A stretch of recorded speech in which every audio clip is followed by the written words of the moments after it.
When the discovery of the Nefertiti bust was announced to the world, it revived the memory of a queen, all but forgotten for 3,000 years.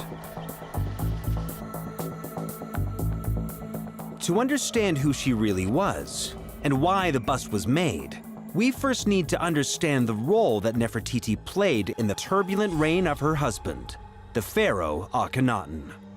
When Akhenaten came to power, he started making some fairly radical changes. Egyptian religion had always been strongly polytheistic, so many different gods were worshipped. Akhenaten decided to deny the existence of those gods. His people would worship just one god, through him. That would be the light of the sun. He called it the Aten. Akhenaten seems to have had a moment of truth, of seeing that all of these other forms of divinity that people so liked really had no substance. There's nothing you can see except what is man-made. The only form of power that you can't really understand is the sun, and it's there, you can see it, and that's all that matters. So though he's a king, Akhenaten is a revolutionary. His changes send a shockwave through Egypt.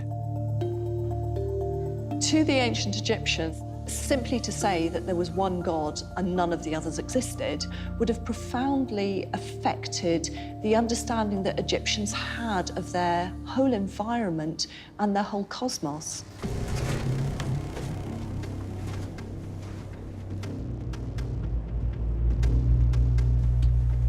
And when all this happened, Nefertiti played a central part. This is a tomb carved into one of the cliffs outside Amarna.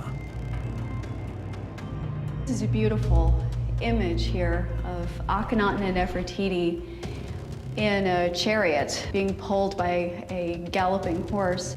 They're both under the rays of the Aten, and they're the only ones who are receiving the Aten's blessings. Traditional Egyptian religion had functioned by pairing a male god with a female goddess, who in turn create an offspring. And that engendering ensures the recreation of the world every day.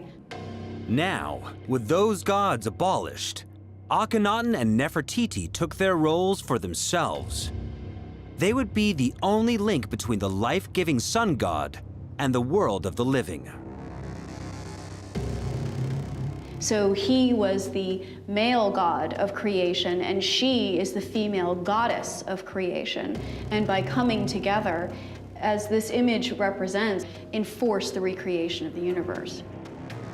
So in many ways, she's a type of a sex goddess to this religion.